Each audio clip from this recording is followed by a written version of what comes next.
Oh yeah. Ladies and gentlemen, boys and girls, today's podcast is brought to you by Wanker. Basically, I've had the pleasure to meet Dr. John Jiggens, organised by the legendary Paul Swan, who you're about to meet.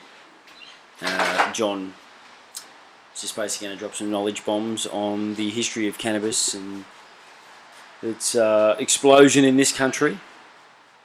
And please, the joke, Sir Joseph Banks, the question of hemp, the men who knew too much, etc., etc. Hope you enjoy anyway. I had an awesome time with the gents, and so let's get into it. So I do a lot of my interviews with the iPhone, just using various sort of apps which can record conversations. So that's what I normally use, and you get quite reasonably sort of good sound quality from iPhones. Okay, yeah. So I don't mind it, but I have been thinking I should get a really good microphone because I want to do this sort of podcasting myself. Yeah, that's half the reason I brought him up here. Show him the pros. No, not at all. Like I said. Oh man, I'm impressed by the setup. Yeah, no, look, it's like I said, it's I had the one that I ran last year just to see how things would go, and then just with my boy, with my youngest, as I spoke to you before about, like it's almost impossible booking people in and having a meltdown in the background and trying to edit, and so we just put things on hold and now we're going to get cranking. Now we'll at least punch one out. Try to get minimum once a month, but if I can start producing stuff, once a fortnight, it'd be even better. So to have you guys on, as soon as you told me about John, I was like, let's go. Let's get him up here, Okay, well, I should get a copy of the book. Where is it? So I can just... if you can grab him, let's whack him up on the table. Yeah. Hey, Tank, don't buy it. Oh, I'll grab him. Sorry, Paulie. That's alright, I'll just give him a snip. I'm not scared of him. How you doing, dog? Hi, Paul. Glad to meet you. I think he's talking to my daughter now. Yeah. Oh, is he? Yeah. She'll must come and just check that I've done everything correct. Yeah. I've pressed record. So we're going anyway. So whenever you guys wanna. Beautiful eyes. It's adorable. We're on record. So whenever you guys want to hit the tell me when we're ready to go. Cool. All right. Well, I should. Do you want to? There. Yeah, put them there. Yes. I'm going to whack something underneath him actually, so we can prop this stuff up. So what dog is he again? So his father is an XL bully, which is basically looks like a steroid-fed Staffordshire Bull Terrier. His father was a 45-kilo Staffy, basically. Yeah. They're a new sort of breed that's been genetically modified out of the States. And then his mother is an old school genetically Swinfen modified Bandit. them these days, do they? Well, GMO's a real simple thing in a sense. They used to just breed them. They'd had a reasonably good. GMO's just picking the best breed. Yeah. Like on a basic level. Like if I take a cutting off a plant and I've got 4 of them, or if I've got a bitch that throws 6 dogs, right, and 5 of them are just, and there's a runt, that runt's going to be snipped or given away. Like I'm not going to continue its bloodline. Yeah. And that's GMO in a sense, that's just that. All I'm doing is modifying the organism so that I'm picking the best of the bloodline. Yeah. I know it goes further. Yeah. I know it goes a lot further, but in the basics of it, when you start off on the old GMO, that's what it basically comes down to. Like we've been doing it as humans since the dawn of time with crops. Well, talking of crops, there's a fascinating little story about that in the joke. Do you want to tell us about that, John? What particular story though? The transition from long-term crops to short-term crops. Long-term crops to short-term crops. Well, that's interesting, because back in the day of traditional cannabis sort of growing in Australia, the thing was we used to have these really big plants which would there'd be a 9-month growing sort of cycle. You'd put them in round about October, and they'd be ready round about May, and winter crops come in round about, I think, 1977. The winter crops winter crops are different crops. This was all before hydroponics, when cannabis was actually grown in the ground and outside. because it was still easy to do that, they still weren't doing these sort of massive helicopter raids and things like that. Yep. Like the the arms race between growers and the police just keeps increasing. So it was really difficult to get winter crops going then because no one was doing it hydroponically. Yep. And you actually needed a breed which would sort of flower automatically rather than flowering, when the daylight sort of started to shift, because that's when traditionally they would sort of flower was when as you approached the autumn, shorter days. Yep. yeah, the sort of when it got to about 12 hours Yep. daylight, they'd start to flower and you'd start to get pot, and that's the way it was done for many decades. Yeah, that's right. Millennia. Yes, read my mind. Yeah, Well, I mean, millennia, since really. 67 here. Yeah, well, yeah, but Yeah. actually millennia, probably tens of thousands of years. So hydroponics is just really recent, and so winter crops come in around about 1976. They're crops which will allow you to get 2 crops per year because you can grow them during winter, and they will actually they're triggered just by. They just flower after 3 months, it seems. They're not The necessarily autoflower? triggered. Yeah. Yeah, it's it's quite common now. I know a lot of people that are on the scene as far as producing, and there really a lot of them are going for the autoflower rather than making cuts and trying to or use a mother. So for some people, it seems to be the way to go, especially if they want to simplify their setups. If they're doing just a one setup indoor and they don't want to run sort of multiple stations that you need for the progressive times and the changes for the indoor setup, then the autoflower is the way to go because everything's just in that one. And like you said, no matter what happens, no matter what it is, by this time it's ready. And that's the beauty of it. So it is a different thing, different animal altogether. Yeah, and it seems to. I've never really tried to work out the strain. Like as a cannabis historian, one of the things I like to do is work out the strains or where particular breeds of cannabis come from. And the winter crop seems to be given to us by the San Francisco Mafia. It seems to come through a guy named. Okay. One of my memory lapses, which you're going to have to. Oh, no, please. This is where we do the disclaimer. I'm looking for it in the book. I've had that problem since day dot. Don't you worry. I tell you. So who gets it? It's his name is Bela Sedai. He's Hungarian. He's the front man for Sir Peter Abels, who is probably Mr. Big. If you're going to look at, there's a lot of debate in the 1970s about who Mr. Big was, because Mr. Big supposedly is responsible for the death of Donald Mackay, which is another one of my books. I've written 2 books about the murder of Donald Mackay. But so yeah, it seems to come a lot from the San Francisco Mafia, and is given to Bela Sedai, and it reaches Australia in the 1970s. So you start to get winter crops growing in Australia just then. I'm interested in the breed is I suspect it might be some Kazakhstan or one of those sort of the cannabis as a species. There's a big debate about where does cannabis actually come from, what the various species come from. The book by there's a really good book by. When you go into the original land races and stuff. Yeah.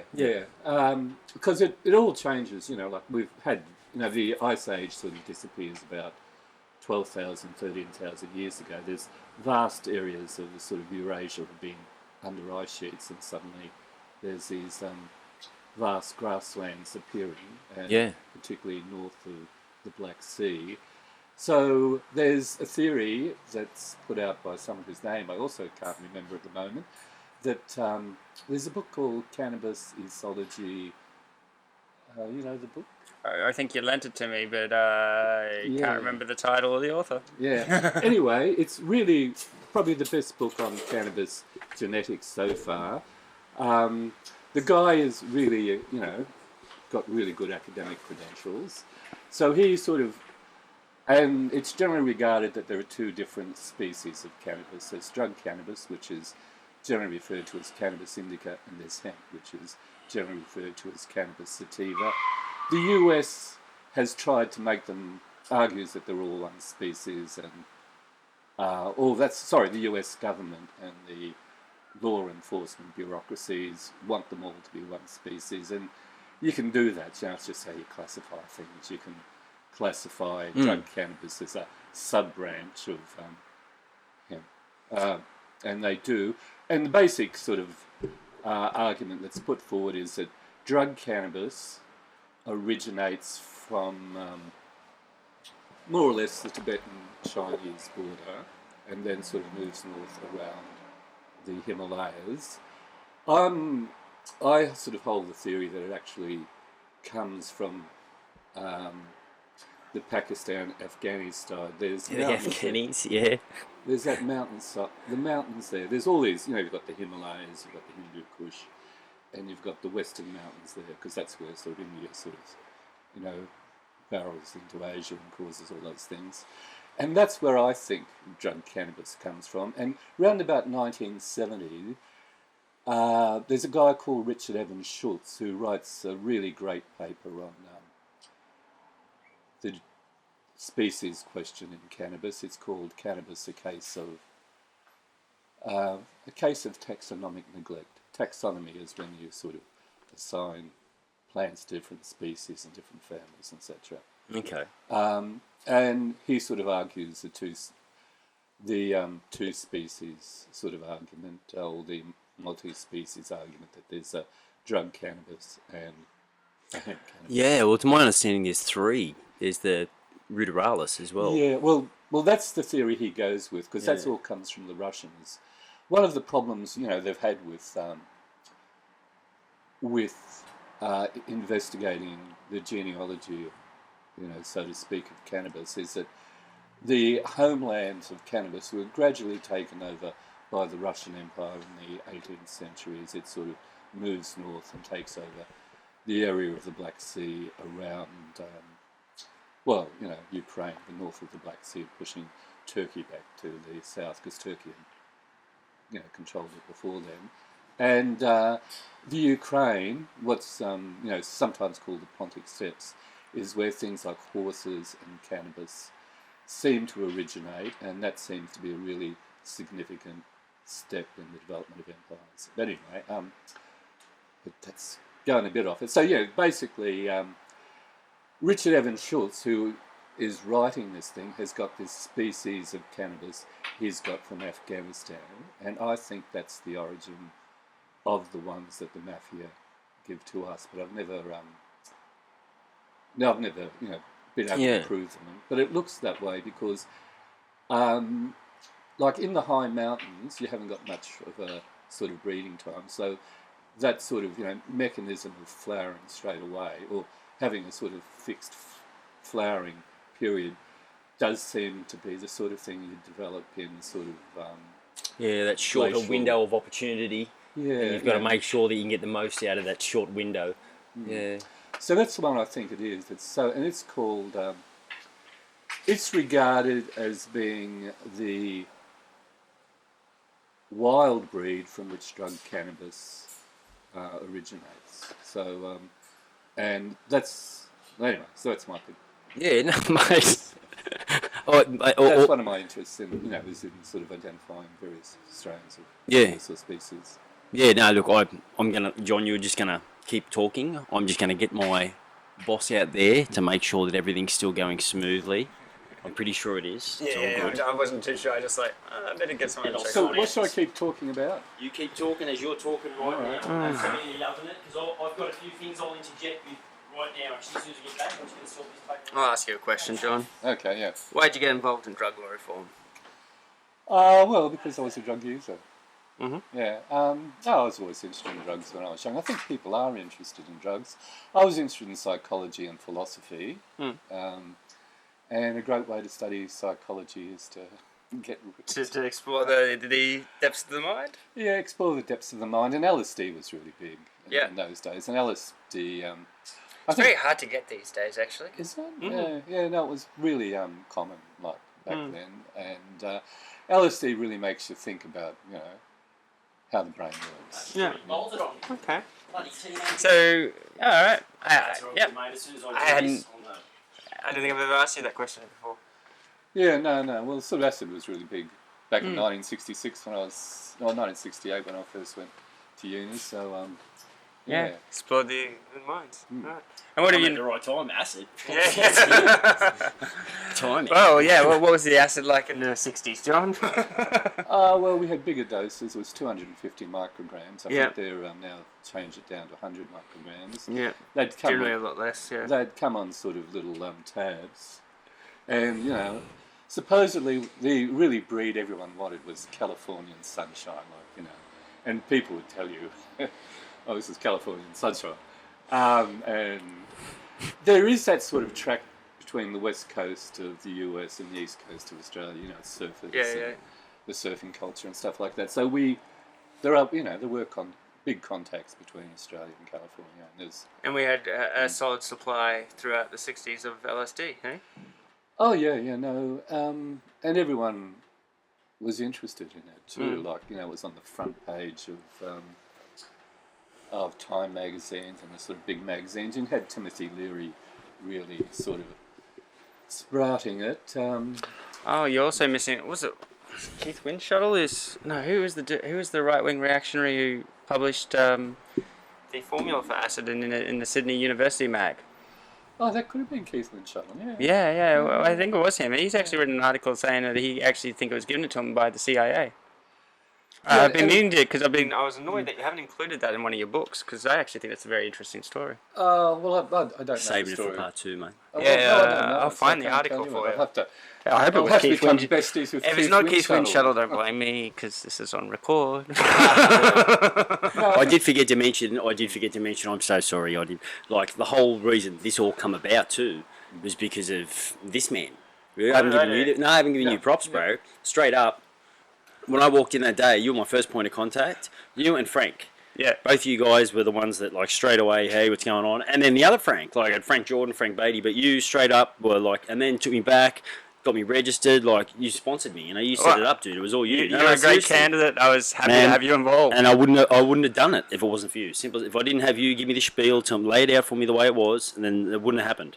Cheers, So man. thank you very much, bro. Appreciate it. I'm glad you turned up and you made it, because you did good work up here in Pumice-Stone. What did you get in Pumice-Stone? Was it 4.8 or something? No, with 90% votes counted, I think it's like 4.1, 4.2. 4.1. So Yeah. not too bad. It's not too bad. Like, Yeah. I mean, in the old school, you would have got funding for that. They only changed the laws on this one this year, See, I don't know any of this. So what you just said then was all like Mandarin. No, you know what I mean? man. Like 4%'s good for a new party. I mean, Yeah. and for any candidate for a minor party, to be honest, it shows commitment to the cause in the community, and that's what we were trying to do, right? Yeah, Paul was saying you would have got public funding for it if you'd got over 4% back in the old system, which means you would have got maybe $2 for each vote you got, or something like that. We're going to put that money to the next election. And they changed it to 6% this election. Which So pipped you just us. missed out. Like we quite a few of our candidates would have got funding if the old laws had been under the thing, but the new laws of 6% just pipped us, and we didn't get any. Ian's uncle got like 5.8. Because I was at 7.1 at one stage. One of the I know, guys right at the texted me just start. I taking mean, wow. photos, going, look at this. Jeez, I hadn't seen an election night where there was such a discrepancy in the batches of votes. Ugh. It was very, Yeah, it was. Yeah, look, it was an eye opener for me. It was a dead set eye opener in the sense of for one, it was a great new experience to sit down and I normally drive past people on the side of the road going, vote for me, and I'm shaking my head, just going, and then all of a sudden I'm doing it. And I got to really be on the other side and see how it felt and see what it's like when someone shakes their head or when someone looks at you, and it was good. It's good. I enjoyed it. It's like anything, man. You can't get too comfortable. No, you learn a lot about yourself doing it. Yeah, man, 100%. And I got to see some of the ugliness come out, and some good traits in humans. And some terrible, and some ridiculousness. There's So much 20-year-old children, just young kids, 18, 19, 20, and they're banging down the barrel of a drum with this. Oh, she saved the state and kept us safe, and like, don't you forget she saved us. Like, the conviction, mate. No one saves shit for starters. I didn't hear any ads about increasing your vitamin C, vitamin D, your zinc, getting healthy, quitting smoking, doing all the things that we know now. You know, it took the CDC and the World Health Organization like 9 months to put vitamin D on their website. Like, the things we never even got spoken about is stay away from everyone, wash your hands, and wear a friggin' mask, and keep your distance. Get away. You know, like, fucking.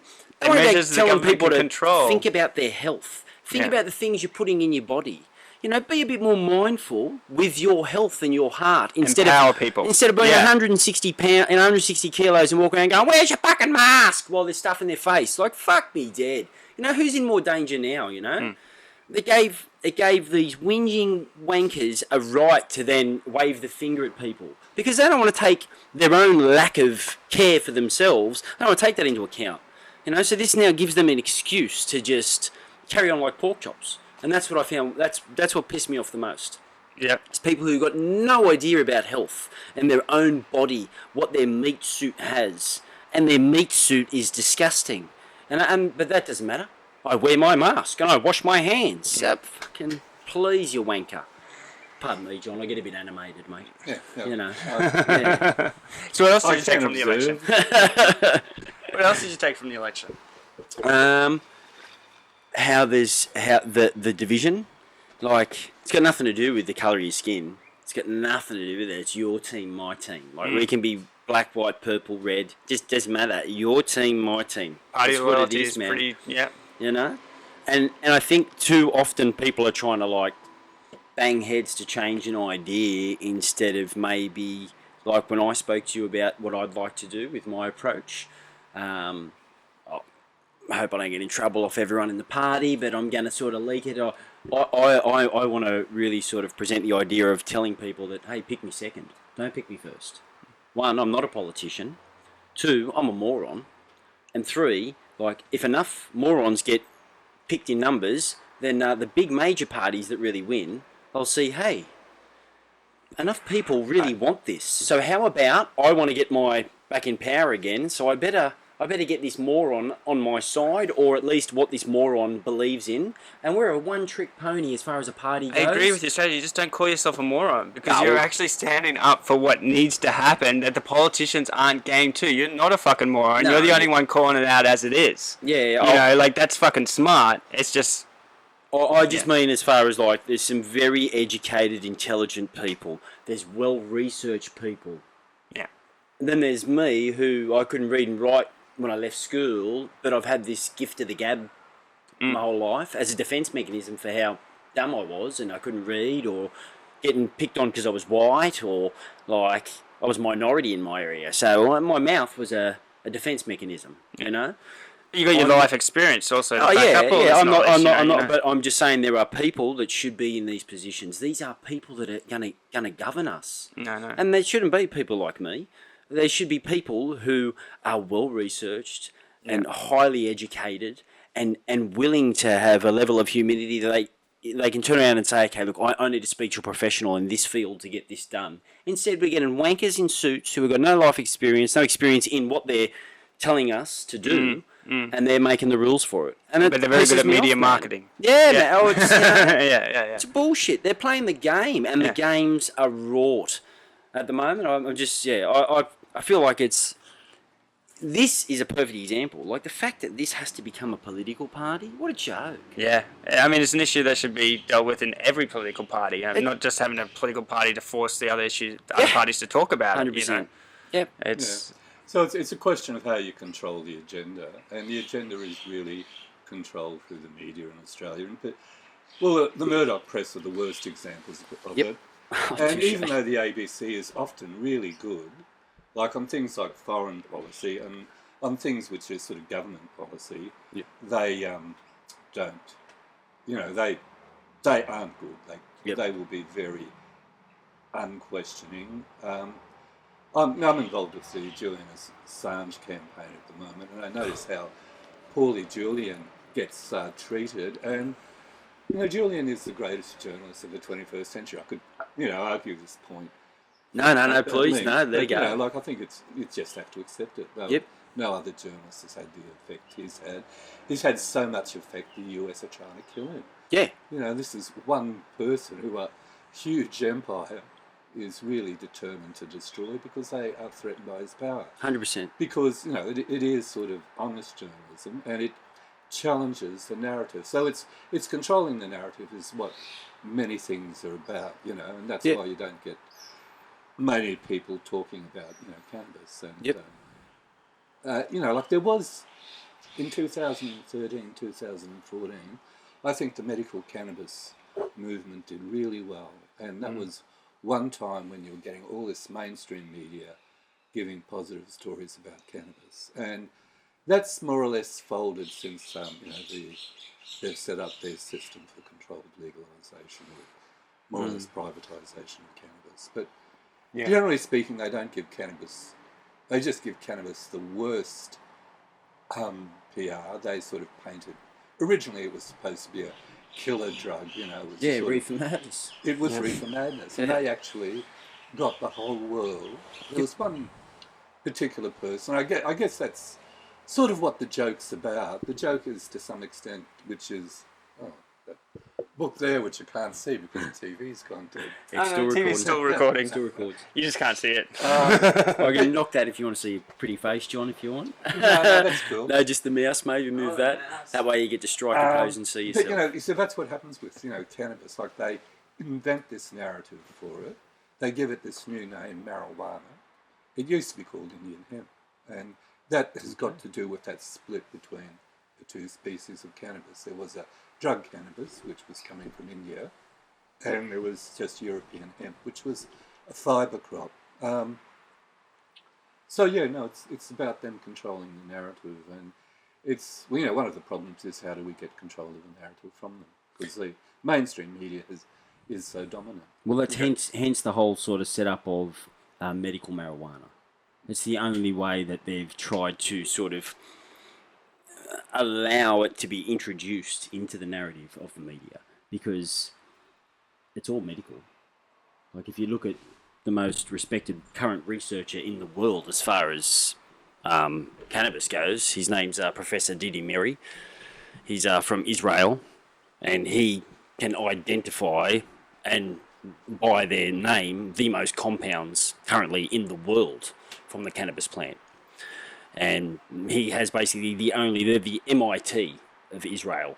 They're the only research facility of universities that is purely put there and established for the benefit and betterment of cannabis and the community. So they have direct contracts with growers, suppliers, and families. So everyone that's getting what they're getting, he knows how they're getting it, how it's being decarboxylated, how it's being mixed, whether it's an infusion, an extraction, and what the benefit is for the client. And it's interesting that it's Israel which is doing that, because nearly every other government is under the thumb of the US government. Israel somehow seems to have the US government under its thumb. That's a whole other debate, isn't it? Which is a whole other debate. Yeah. But they actually are independent of the US, which hardly any other government is. Yeah. Yeah. They have managed to achieve some crazy... I mean, they used to source their medical cannabis program from the police. Okay. And I think that was until about 5-6 years ago. All their cannabis for the medicines was just confiscated from the black market. Okay. Yeah, well, I don't know about any of that. All I know is that I've only just really got into like Didi Mary, and I started following him, or David might be the English name, and he's fucking awesome. Like, a lot of, I've sent him to some people, and they find him a bit hard to follow, especially if they're Aussies that are not used to hearing someone speak in broken English. Or I grew up in Bankstown, mate, so broken English is like where I come from, We're Australian. Do we speak English anyway? Yeah, that's another. Yeah, Can we? That's another whole kettle of fish there. But listening to him talk and talking about basically on a cellular level, like putting things in a pan and saying, okay, we got breast cancer, right? Now we got these four strains, okay. And he'll give you all the funky names, the OG Kush and the fucking, Girl Scout cookies and Charlotte's Web, and we got all of this, and they're all in these vials here, On a cellular level, we've put them under the scope, and then we've introduced breast cancer. Boom, boom, boom, boom, to these 4 strains. Now, this is what's happened. This is what's happened. This the level of atrophy that's come in, and the cells, necrosis, and what's the word when you cause the cell to commit suicide? Apoptosis or something? Apoptosis. I don't know how you Yes. say it. I've never seen That's it. correct. Spot on. I'm with you. That one. Yeah. So and I was really surprised because I've been in this brainwash where cannabis kills cancer and like it does, but it's not the be all and end all. It's not like there's certain strains where it don't do shit, and he'll show you. Here's the cells. Here's the cancer. Here's the tumor. This one, look what it does to it. Boom, destroyed it. This one destroyed it. This one didn't really do anything. This one, yeah, okay. Or this one, no good, great. And is one of the first people to say, okay, this is what we're going to do. We're going to research it at this level to be able to say exactly this strain infused this way for this ailment, this illness.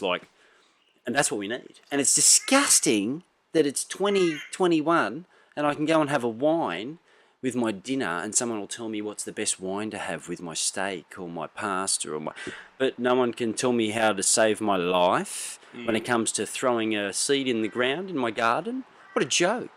Well, you've got to sort of try and understand what is the basis of that joke. And the basis of that joke, and which sort of Diddy is sort of exemplar of, is that you have to be independent of the US. The whole system of cannabis prohibition was a projection of the US state, in particular Harry Anslinger, who was Department of Prohibition. Well, he was the head of the Department of Prohibition, which becomes the Bureau of Narcotics is essentially what he has. And he sort of got control of the agenda, and the agenda was cannabis was this evil sex drug. It was a killer drug. Yeah. It made white women have sex with black men. Yep. It was made you play jazz music, which is crazy, wild music. They're great. They're fucking hilarious, the old commercials. They are ridiculously hilarious. That's because they're so based on racism. And we're sort of, because of the struggle of black Americans, we're much more aware of sort of then. But back then, it was just accepted that black people were slaves, they were lesser people. And, racism was as American as the Ku Klux Klan back then, and that's what informs Australian drug policy. If you look at what happens with Australia and when they start arresting people for cannabis, what they're after, there's a double entendre here, so that's why I'm laughing. What they're after is Negro semen,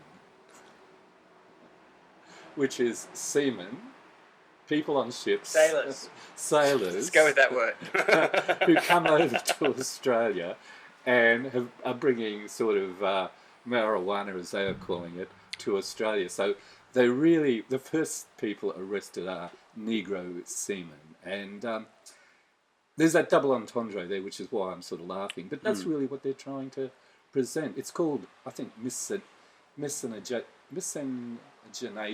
Anyway, it's a big word which means that you don't want to see sex between black men and white men. Interracial sex at all. Yeah. But I mean, at some stages, I think you go back far enough, it's just racism's been just a part of human culture. And whether, like I said before, whether it's race or it's just tribe. You go back into Africa and there's tribes, they're exact same colour. They live a stone's throw from each other, but they do a ceremony that they don't like and they want to kill each other. They're exact same colour. Drug laws have always been used to enforce those prejudices. I think it's just a way to use it, period. They do the same thing with vaccinations. They do the same thing with... Yeah, man. It's a beautiful way to steer the masses. Racism is an easy thing to use if you want to get some level of crowd control or you want to get the mob riled up. It's the same as if you turn the mob on someone using that racism. Well, then all of a sudden that's, oh shit, I better behave myself. It's and 100% our government would have go back and have a look. It's all there, Yeah, but if we're now following suit with the states, it's in a way it's almost a good thing because of how prevalent it's becoming over there with it being acceptable. in comparison to what it was, when you're talking about, in the 70s and 80s when it was just... Yeah, but again, that's what we've seen a lot of legalization occur in the US because the states themselves have got the right to sort of have these referendums, these sort of, people can nominate a topic for people to have a referendum on, and that's the way a lot of the cannabis laws have been changed in the US. But it's because they've got the powers as citizens of the US to be independent of the US government. They can actually pass laws which the US government actually has to accept, and that's pretty rare. Generally, most countries have to, just be bullied by the US to sort of follow their particular policies. Okay, see, I thought it was like I said, this is when you'll find out how much of a moron I am. Okay, so I thought it was more along the lines of, like you have your state law and your federal law, Yeah. and state law can turn around and say, yes, if you want to do this, you can do this, but in the end, ultimately, federal law really overrules that. Yeah, that's all. Look, that's more or less how it is. Yeah. But it's just whether a federal government wants to take on the states. Yes, because, okay, put in the effort for it. Because you have to spend a fair amount of political capital if you start suddenly, if people have voted, for Yep. cannabis to be legalised, and you start sort of repressing them after they've voted, it's a very hard thing to do, and that's why they generally don't do it once the states change the laws. So how does that work in Australia with, like, Canberra? And then... Well, we haven't got that system. Yeah. So Canberra's state law is totally different to our state law. Well, Canberra's allowed to have 4. You're allowed to have 4 plants now, as long as it's not in sight. Oh, yeah. Like that in itself, in comparison to this state, I think we have the highest amount of arrests for cannabis cultivation, in the nation. So our state laws and their state laws are at fucking opposite ends of the spectrum. But, like, our federal law is what? How does that work? Right. And this is what I mean. This is where you know. I'm not quite sure if I know all this, but I've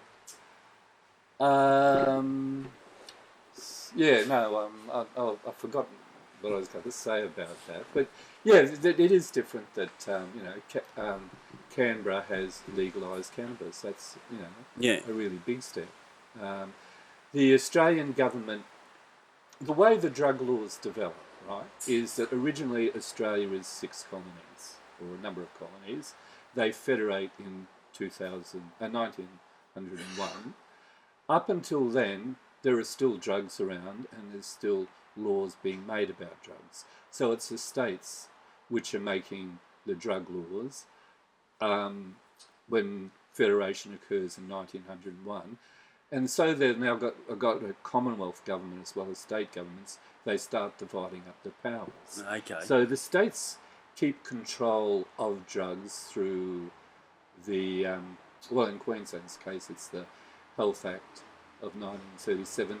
But they're what are called poison laws, like things like opium and cannabis are still around. They're still legal in the 19th, 20th century, but they're controlled to some extent under things called poisons laws, which means that doctors only can expected to prescribe them. And at that stage, there's a lot of medicines, proprietary medicines, which have got opium, cocaine, cannabis in them. Cannabis is a really important drug in the late 19th, early 20th century. It's really widespread, and there's no problems with it. It gets banned because of US propaganda campaign, not because there's any problems. So all that's sort of around, and you can buy it on the street. And my favourite, the drug I would really have liked to have tried, is a drug called chlorodyne, which is Dr. J. Collis Brown's chlorodyne, which is one of the proprietary medicines of the 19th century. He starts marketing it around about 1840, and its formula is each bottle has 6 grams of black Nepalese hash which he refers to as the wild churus of Nepal. It's dissolved in chloroform, and then it's fortified with morphine. And this drug is the great panacea of the 19th century because it's got all the curative properties of cannabis plus opium, and they are probably they're probably the two greatest herbal medicines. You know, I don't want to discriminate against the other herbal medicines, which are all fantastic. But, you know, everyone's got their favourites. Yep. Oh well, yeah. But I think, you know, objectively, cannabis Yes. and opium do, because when you're going for a panacea, you're going for a drug which can just influence a whole lot of different medicines. Yep. Cannabis is the most remarkable in that regard, in that it's just astonishing in its range. You know, that's the really incredible thing about cannabis. And I think we're still finding there's more to be found. Like, we don't know how many uses it actually has. Yeah. You know, like I do an infusion with back in the day, where you know, in What's my it over there? in my younger days, with say a coconut oil and THC, and for bites, rashes, amazing. Stings, takes away the sting like you wouldn't believe. Amazing. So much more effective than the CBD and coconut infusion. For some reason, the THC reacts like mozzies, midgies, all that sort of jazz. No dramas. You stop itching. It's ridiculous. Ridiculous. I couldn't tell you what strain. Like I could tell you, you know, what strain was used at the time, but I can't tell you if that's the only one that's going to have those same level of properties, or that's where that level of research that Diddy's doing now is taking things to that sort of level. We need, you know, that level of research. Yeah, man, 100%. So look, we can agree that cannabis is the, you know, the herbal medicine with the greatest range. Like, I don't think that's controversial. No, not at all. And I think, you know, opium has also got a very wide range, and it is such a powerful analgesic as well. So, you know, so I'd put it second. Also crucial for, you know, stopping diarrhea for a good part of the century. You know, that was the drug of choice. Yeah, you know, so like I would like a bottle of Dr. J. Collis Brown's Chlorodyne. Like, that's I'll be right in line with you. and, you know, I know how to make it. You know, I know the formula for it. I'd love to be able to make it. I'm sure, like, considering the amount of bottles we used to sell, there probably is a bottle out there somewhere still unopened. Somewhere in Australia, in an old chemist in a country town that's gone out of business.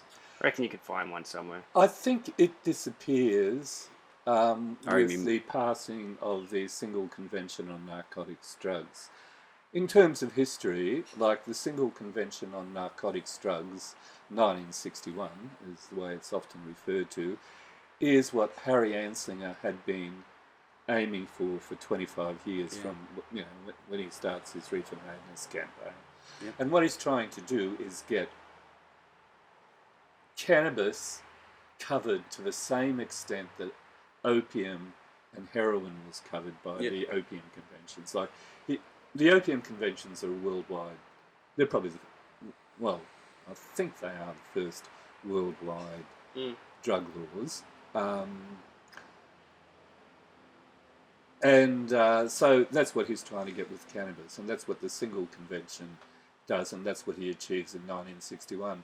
Chlorodyne is still on sale in Australia, and I may have even had someone who was shown. Like, it's still on sale, I think, till 1961, and you do have the Single Convention on Narcotics Drugs.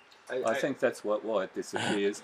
I've never been able to find the file on when it's disappeared, but there's a whole lot of files on the Single Convention which I've never looked at. So what drove this? What drove you to, like, you've got all this research, you've been like filled with this knowledge for a lifetime, and what made it, like, what was the whole sort of point of this being published now?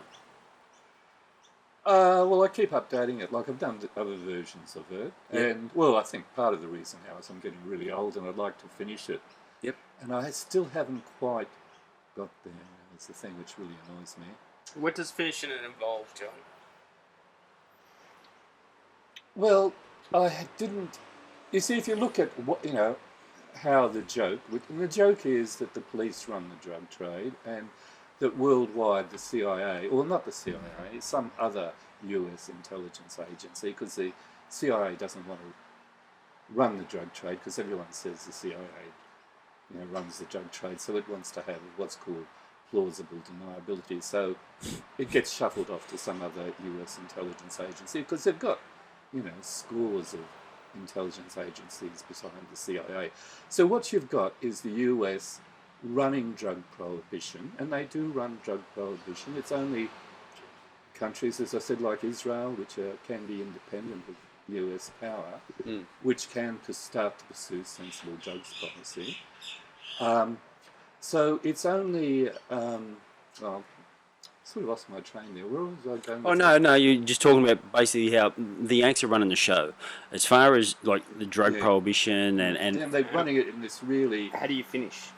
They're running it in this really hypocritical way, whereas they present to the world that they are these wonderful anti-drugs people, like they present to the world how they're always concerned with democracy. Yep. They present to the world how they're really against terrorism, but they are the greatest terrorists in the world. You can just see what they've done to the Middle East. Like there's been about 6 million deaths there, 20 million sort of refugees created in a series of wars, and they're against Muslim populations largely. Like it really does seem.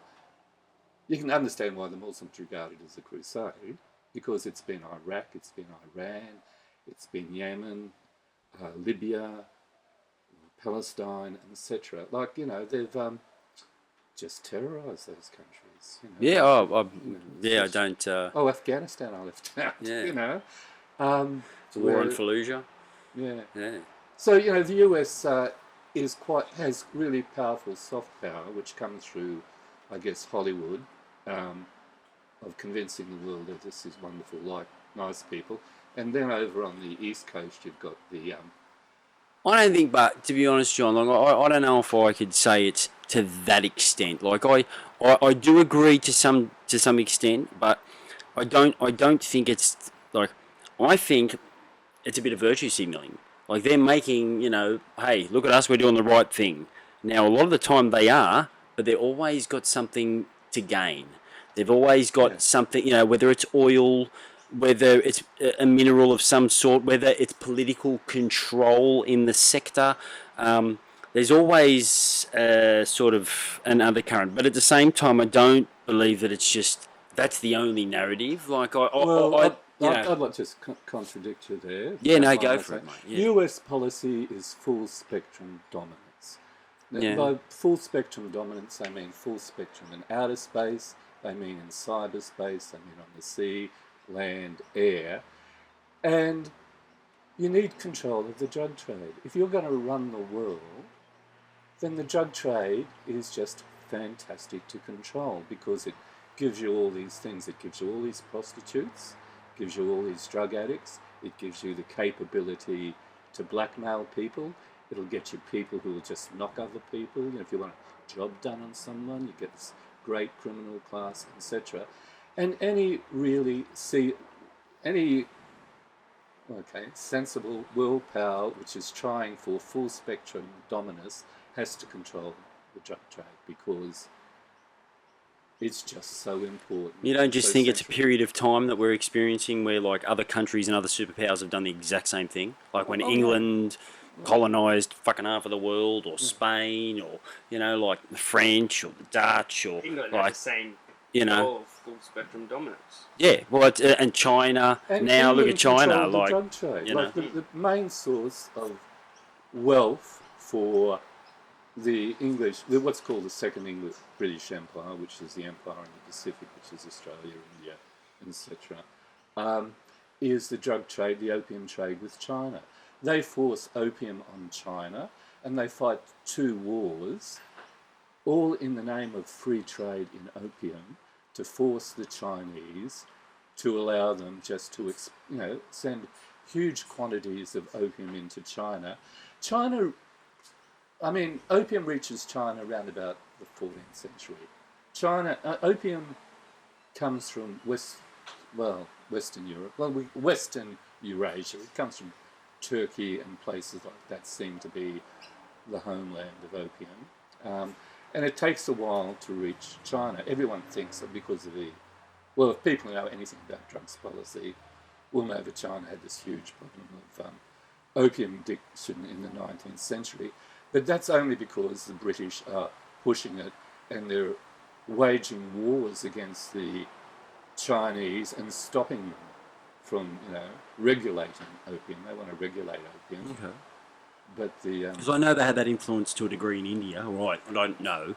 I've been informed that was the case in India with the English, as far as using drugs for political trade and the influence they had and the breaking up of India. But I'd never heard of it as far as in China. So well, India and Turkey are the places where they're getting the opium from to sell in China. And as I said, about 30% of the wealth of India, and India is the jewel in the crown. Yes. India is the main source of money for the British Empire. Well, 30% of that's coming from the opium trade with China. Yeah, okay. Because China is the other great market they want to get, and the Chinese just don't want to trade with them. It goes back to what was sort of regarded how you ran economics in those days, and the basic idea was you needed something to back your currency. So everyone had silver supplies to back up their currency, and the British, because they were so addicted to tea, were spending all their silver buying tea from China. So and the Chinese weren't buying anything back. The Chinese thought the British stuff was just crap. Okay, that was the official view, but way to create trade. But written in Chinese and a bit more delicately put than that. But they just tell the British that we don't really want any of your trade things. So the British are then forced to push opium to get the Chinese to pay in silver for their opium. So so that's how it develops there. And Hong Kong was the basis for it, and Hong Kong is probably still one of the centres of the world heroin trade. But up until the end of the 20th century, it was. I don't know what the 21st century has done to it. But so it's the same thing. You need to, if you want to control the world, you've got to control drugs. Back in the 19th century, the drug you controlled was the opium trade, and that's what the British did. Okay. Yeah, well, now it's changed to the extent where I remember having a conversation with a lady years ago, and we were talking about I had a lot of friends get on that were addicted to heroin and had some, troubled past and etc. I remember taking a mate down to the clinic, getting on the methadone, and this lady, while I'm waiting for him, just stopped and had a chat with me, and she's seen that I'd sort of driving him down and taken him. And she's talking about how in her day, people could use heroin and they wouldn't become addicts or junkies. She's like, it was just something we did. It was just a thing you would do when you get together, and it wasn't like this problem that it's causing now. And I think, well, fucking, I don't know what that is. I don't know if that's perception. I don't know if that's the US again. Yeah. No, look, Australia originally has sensible drugs policy, which we get from the English. The English have a system whereby the way you treat addiction or opium addiction or heroin addiction is by a system of maintenance, but declining levels of maintenance. So that they start you off on a certain level, and they try and reduce it down to zero. But if they can't do that, they'll reduce it to as low as they can, and they'll keep you on a maintenance dose. And that comes in 1926 as a result of what's called the Rollinson Report. And up until the US started imposing their drugs policy on Australia, that's Australia's drugs policy, because Britain was our colonial master then, and we just followed their drugs policy. And when the US becomes our colonial master, we follow them. We're not really good at running our own country. We allow ourselves to be dominated by our great and powerful allies. Yeah. And so that's what happens. But there was this really sensible system of drug laws. And that system That's what I mean. So that system, you think that system is a part of the actual creation of culture, where you get this more, I don't know, devout junkie, someone that just needs that, and they're so much more widespread.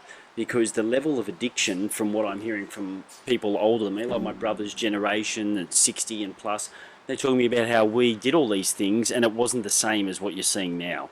The things that people deal with now, like not even talking about like the whole introduction of fentanyl, you know, how they're now bringing out like super heroin that is just blowing people away. Like even prior to that, you know, in the 90s, and I had mates, like I said, that were just, they'd get on the gear, they'd smoke it for a week and all of a sudden they're hanging out. After a week, can't get out of bed, they're hanging out. Temperature's changing, muscle contraction, got to have a hit before I can walk. And this is 5 days, what that? And then I know another chick that, you know, 6 months before she even got an ounce, got the itch, you know, like I know everyone's sort of different, but is that mindset, that, like you're saying, this propaganda, this belief system, this control, does that also then go into the addict and their perception of it and how they react to it? It probably does, yeah. You know, like we do get dominated by US culture, and I guess William Burroughs certainly, you know, begins to influence people a lot on heroin, and I suppose junkies sort of, I can't remember, I have read Junkie, but I can't remember, it was so long ago. Maybe that has an effect on it, but no, I mean, I'm sort of saying before 1 sec, that, mate, I'll just check this, John. 30s and 40s, you know, we had a sensible drugs policy. Look, I can't thank you enough for this, John. I really can't. I do appreciate your time very, very much. I can't wait to get stuck into the read. And you enjoy.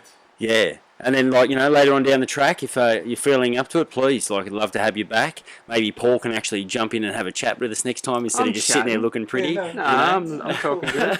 Well, you know, yep. Check the ball. No, I got nothing to say. Oh mate, like I said, you're the reason this started. You know. Oh, what I man, mean? you were doing And you informed me of John, and I was like, let's fucking, if you can get this happening, I'm gonna love you even more, brother. Legend. Look, history needs to be told, so that's why we're here, and hopefully it'll inform people to make change. So, Yeah. Oh well. So we could go back to chlorodyne. we could. Go for it. Anyway, that's the sort of one drug I would really like to manufacture, and it was, you know, it was. I had one of my students actually, who was a student older than me. He sort of, well, I was talking about chlorodyne, but you know, being a bit more guarded than I have been here, not telling everyone how I really wanted to make it. But anyway, I was talking about chlorodyne and you know how its sort of prominent role. It was the most popular drug in the British Empire. Now, look, you know, that was the case. The most widespread drug used in the British Empire, which is the early 20th century, was chlorodyne, which is largely cannabis-based. So, you know, there's nothing new about, you know, cannabis medicine. You'll find if you read those books there, they talk again about the same wide range of diseases. You know, it does treat, or is it, you know, is a treatment for, and all that is known. Then the Americans come in, just use their huge loudspeaker Influence. and suddenly, you know, people no longer. Well, they give it a new name. It's marijuana. It's not cannabis. And all that just sort of gets disappeared. So there's, although, you know, we've known before, a century ago, we knew that cannabis was a great medicine in Australia. And it's just been lost because of that, well, you know, because of cannabis prohibition. You can't say anything good about it. Prohibition period. Yeah. And so what my student told me was that when he could remember when chlorodyne got banned. He was alive then, you know, he could remember that. And his mum bought a whole crate of it. Oh, go mum. Go mum. And I go green with envy. But no, it was only in the 1960s it just disappears from Australians, you know, pharmacies, and it was the most popular medicine. Like, this might be my my vice or choice or preference, but ultimately I think it's a much bigger picture, and that's what you sold to me. Like when I first spoke to you, and your whole thing was just like, there's got to be, a drug reform. Like the whole view of society's view on drugs is just, it's wrong. And if we're even going to go on another level, it's just civil liberties. Like if I want to do something to me, it's not going to affect anyone else. It's not going to affect my family. It's not like, if you don't even know that I've done this thing, then what the hell? What's the problem here? I don't understand. And then if I do this, you're going to then lock me in a cell with someone that rapes someone for a living or bashes like his missus, or a violent offender can be put in a cell with me because I'm busted with an Oscar having smoking a joint, and I get put in the same cell as someone else who's a violent offender. And this is all done through our governance. This is ridiculous. This is the problem. So when I heard you speak about basically, drug reform and making back 20 years ago, I was just like, yeah, you motherfucker, you on it. At 20, what did I say to you? And you said to me, that's a weird quote. I said to you, at 20, what was I doing? I was rubbing my balls on the carpet. That's what I was doing. Yeah? That's what I was doing, John, pardon. And you're thinking about how you can change the laws for the better of the people. Now that's the sort of shit. That's what I'm talking about. When I said before, I'm not the person to lead. I'll put my hand up and I'll do the damn job because no one's doing it. I'll be a voice. That is a leader. Yeah, but at the same time, dude, when you 2 decades already, like your mind's already in this game. I'm just jumping. I'm fresh in the pool. I'm learning to swim. You're there with the whistle on the sideline, brother. You've already been there. You've done your laps. I haven't. None of us have succeeded so far, so it's up to the next. Yeah, bro. Success is like in the eye. It's all perception.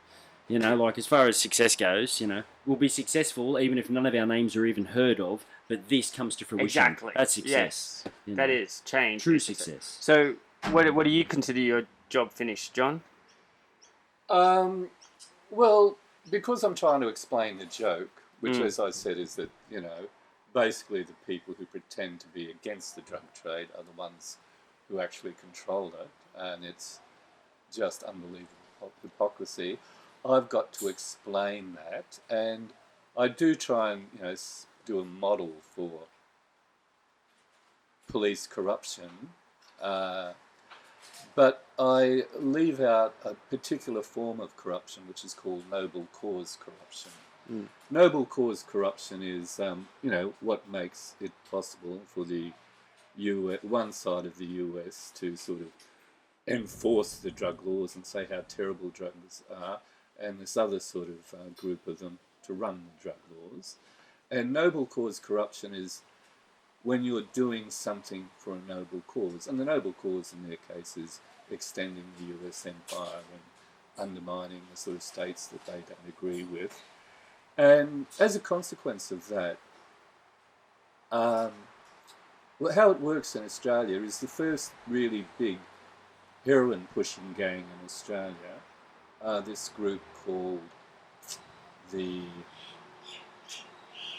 what are they called? Again, What year are we talking?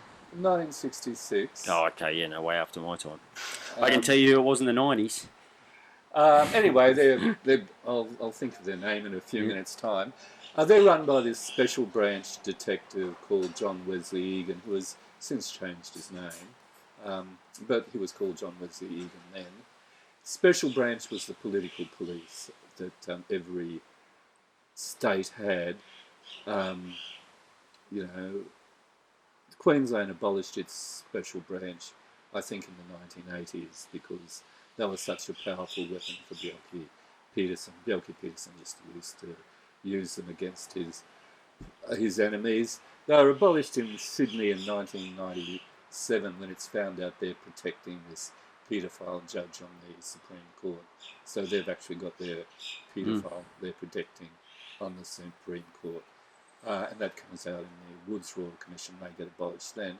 But so special branch were the political police, and special branch. One of the special branch officer, and one I'm talking about, is John Wesley Egan. He sets up the first major gang to smuggle Southeast Asian heroin to the US via Australia. And this is what I label the Sydney connection. It replaces the French connection.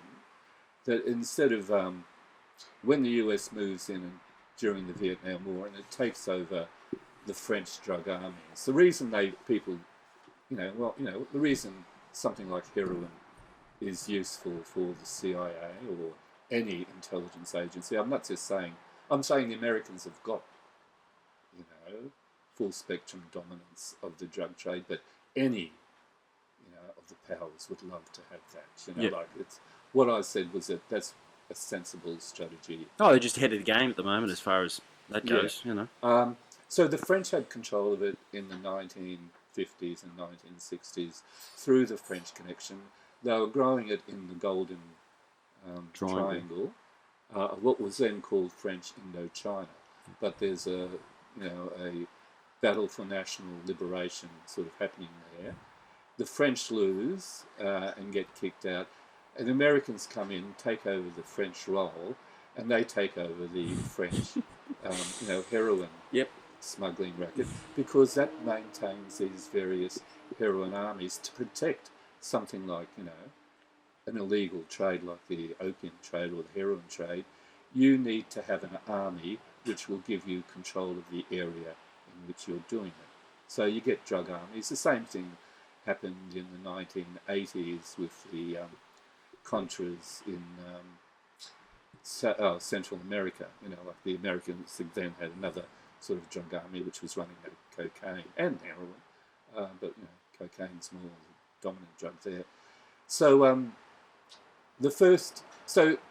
when the Sydney Connection is first set up, and it is one thing which people don't talk about the Australian drug trade. It's the big secret of the Australian drug trade, and it's my probably great contribution to drug studies in Australia is that I actually have written about the Sydney Connection. It's set up with this New South Wales special branch guy who recruits all these other New South Wales police to be the couriers. So the people running the drugs in between Southeast Asia to Australia, and then from Australia to New York, which is what the run is. It's going over to New York and the mafia there. It's being done by New South Wales police on holidays, like they're doing drug runs. They're called, I still haven't got their name for what they're called, but basically they've got, the heroin in these little sort of sachets around their bellies, and they're doing it, they're bringing in a couple of kilos that way, because it's, and that's the name of the gang. The gang's name is that particular thing, which I can't think of the word for. But, so that's the first start of drug corruption in Australia. The police have this sort of strange... The police sort of suffer from the anti-drug propaganda too. Like, the police don't mind corruption in terms of prostitution. They don't mind protecting SP bookmaking. They don't mind protecting the abortion racket even, because there's a really big abortion racket because abortion's illegal. And 1 in 5 Australian women are having abortions. So there's a really huge illegal racket in the abortion racket. And that's what the... Queensland only legalised last year or the year before. But our abortion racket stopped, I think, in the 80s or 70s. So that's what there's a couple of good books. I'm just saying I've experienced, I've helped friends, I've taken, and like you go to a clinic, it's not like a backyard, it's like going to a, It used to be though. Yeah, it used to be a backyard. mate, maybe. The doctors would be charged, so the doctors had to give money to the police to be able to perform the operation, blah, blah, blah. There's an actual clinic I'm talking about, like 20 years ago, Yeah, I think laws have changed by then. The laws changed around about 1970s because... Oh, okay, 100%. I thought you were talking about it. When you said last year, like laws just changed last year, I'm thinking, what the fuck? And the abortion rackets have ended for a while. Yep. So, back in the 1960s, if you look at where police corruption in drugs emerges from, it emerges from, the corrupt police who are running other rackets. They're running the SP racket, they're running protecting prostitution, and they're protecting the abortion racket. And these are regarded as what they call the clean quid. a quid was a Coin. pound note. Yep. It was, it Yep. was a bank. It was Term of yeah. decimal currency. Yep. Yeah, before the decimal policy. And this is just when decimal currency is coming in. Yep. It's the clean quid is running those things, and the police force are quite happy to be corrupt in that because they don't see them as big crimes, but they're against drugs, and drugs are regarded as a dirty quid. Yep. So before that can happen, the police have to be convinced that drugs aren't dirty, that can be part of the clean quid, or it's a form of noble cause corruption. And the people who start off the drug trade, well, the really big drug smuggling operation in Australia are this gang whose name I still haven't got, but they're actually not using the Australian market. They're just being an intermediary for the Americans to sell, heroin to sort of black people in New York, largely, I imagine. Okay. So there isn't really a big heroin trade there, but so that's why noble cause corruption is important. That's what I regret about the joke is I haven't got that in the joke because I deal with noble cause corruption in things like Did you talk about noble cause corruption with the Verbaline in your first book? Yeah, well, I cover it in the killer cop and the murder of Donald McKay. Because that's that's where I covered that. But I avoided that in the joke. I just looked at Queensland corruption because I'd already covered that in, and I'm happy with what I've covered. That it's just I didn't bring the concept of noble cause corruption because you've got to explain, how come the people who are supposedly protecting us from drugs are the ones selling us. Yeah, and then you're presenting a whole other idea, and that's a whole other, a whole other wormhole. Talking of noble cause Eat corruption, that thing, brother. talking of noble cause corruption, if you want. segue, whatever. Why don't you tell us the story from the Brisbane Writers Festival a couple of years back? It's a great story, and also not in your book. What story is that? Well, before you say anything, where do you stand on mushrooms? Because I know you're I know you're a big fan of opiates and. Everyone loves mushrooms. Yep. Thank you very much, good man, Charlie Brown. Cool. And the research that's being done at the moment's amazing. Yeah. Yeah, mate, it is. I'll come and sort. The dog's in the room. Is it? Oh no, he's out. It's all right. I can handle the dog. Yeah, no. We'll take a little breather anyway. I'll have a stretch. Yeah. Yeah. No, you're all right. Yeah, that's right. Yeah, let's have a little stretch. I honestly think you're doing I wouldn't mind another great. coffee. You want another coffee? Yeah, John? I'll have another coffee. Yeah, bloody hell.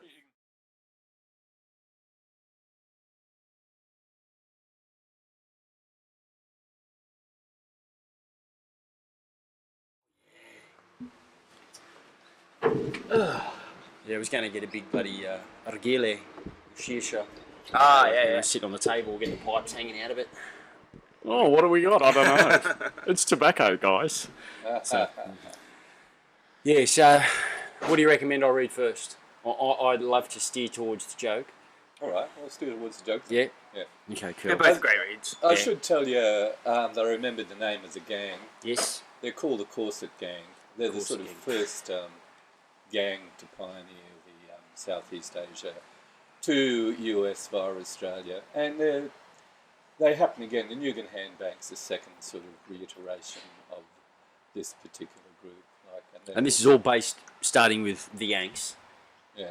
That's where it's all come from. Basically, it's been illustrated from America, or like who's the starter of the Corset Gang? Well, the Corset Gang, the starter is a guy called John Wesley Egan. He's as I said, the New South Wales Special Branch Detective. Yep. But he gets recruited by a CIA guy who he only calls Don. Yep. Really Yep. tell Okay. the names of CIA agents all that readily. Yep. Murray Riley was a member of the Can you Corset shed Gang. some light on this? I've read a book. This is totally off topic, but as far as your research and knowledge and history and crime in Sydney, do you know anything about the? They used to refer to him as the Old Man of Sydney. Now there are rumours, I think, not to throw the wrong name out there, but I've read a book called Damage Done, the story of Warren Fellows and Paul Haywood. Oh, yeah. Yeah. And they basically talk about an elder gentleman who had all the power and told them, this is a job you have to do, or Well, you're not one of doing them anything. works for the Newtown Rugby League Club. He's the halfback. Isn't that the story? He was Which one is- Paul Hayward was the fullback for No, he was Newtown. halfback, I think. He was Anyway, whatever. boxer. If we're going to argue over the Yeah, position no, of I'll pull the book team. out. He's an ex-boxer, Sydney Golden Gloves, and fullback for Newtown Jets. He might have played halfback as well, but he was. Yeah, no, Yeah. well, he's sort of more. He's referred to as a halfback. Yeah, Paul Hayward. There's lots of Yeah. reports on him because he's. John Singleton's the sort of head of That's the name I was going to throw out there, but I didn't want Newtown, to. Yeah. club. But Frank Nugent, who runs the Nugent Hand Bank, is the one in charge of giving rewards or to the players. So they've got John Singleton is the sort of leader of the club, and you've got this really famous sort of drug dealer in Frank Nugent, who's also arranging for looking after the players in the club. Okay, because as far as Paul's concerned, that was his first gig. That was that was the first time he'd done an overseas trip to import anything, and it was just something he was doing to keep a certain person that they wanted to name nameless happy. Yeah. Person of influence. So, and Singleton was the guy that was mentioned, thrown out afterwards. After I had a chat with other people, it was read. But when Warren talks about it, Warren was the one that was actually doing Warren Fellows. His father rode a 1956 Melbourne Cup. He was 1956 Melbourne Cup winner. Oh, really? And Warren spent his time around the stables, and it's all in Damage Done. He openly talks about basically, being in a pub in the Cross and looking up at a TV.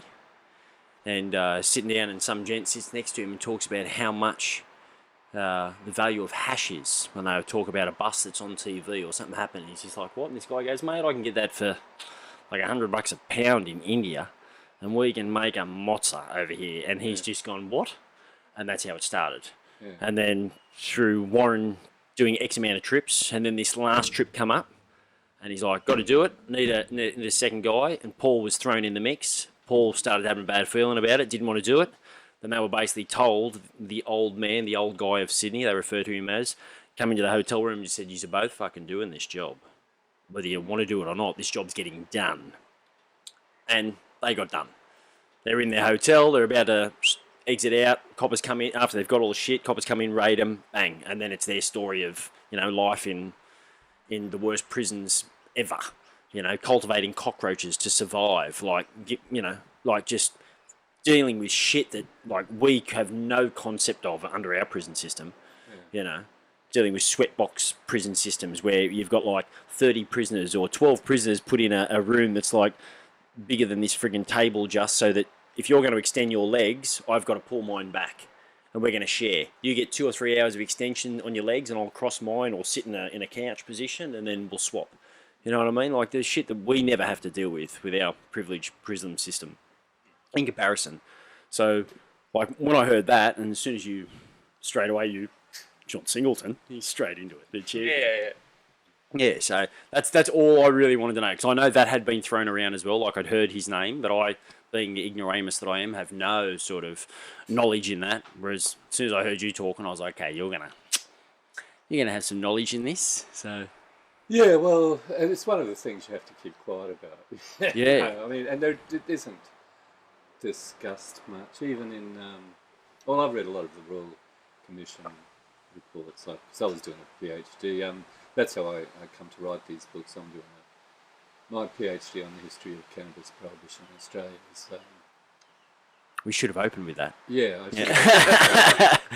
should. And I should point out the fact it's been downloaded over 20,000 times. It's probably the most popular PhD in Australia. So it does sort of inform the debate in Australia.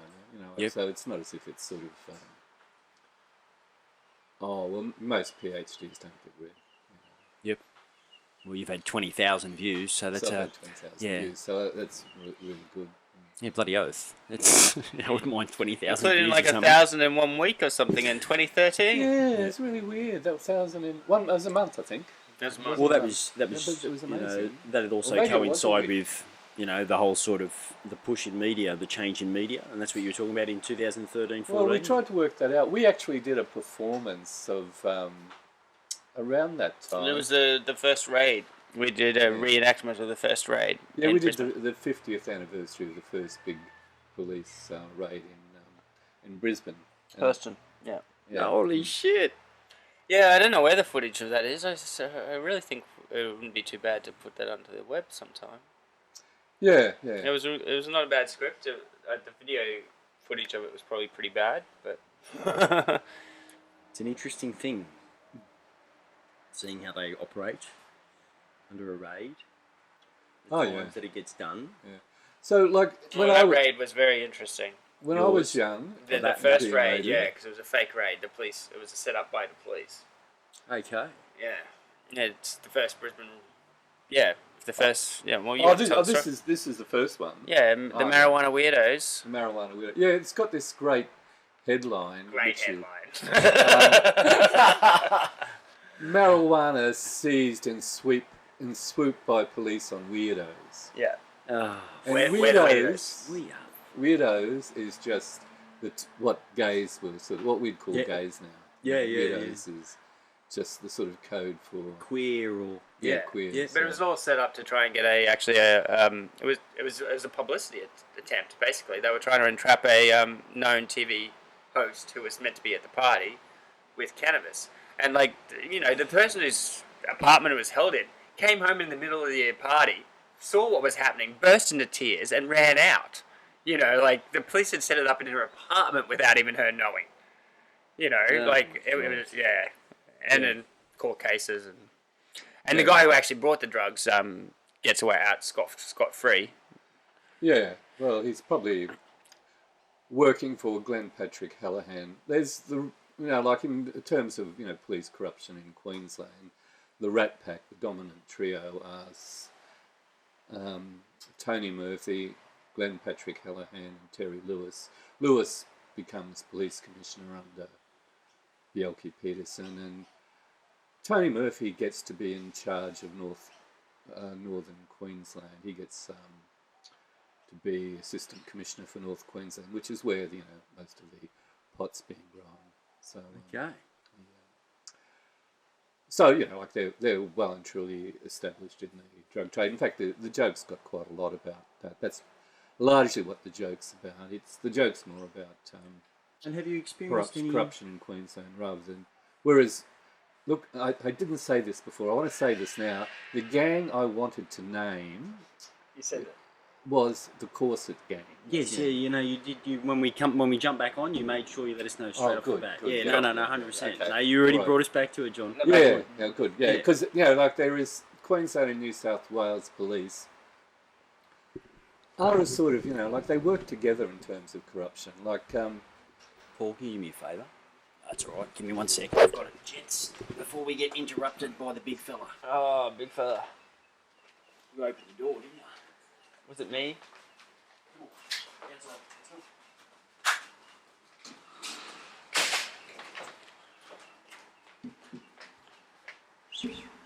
Sorry, John. Go on. well, originally what I I call the Sydney connection is run from Sydney and New South Wales, and Sydney's the sort of centre of the drug trade in Australia.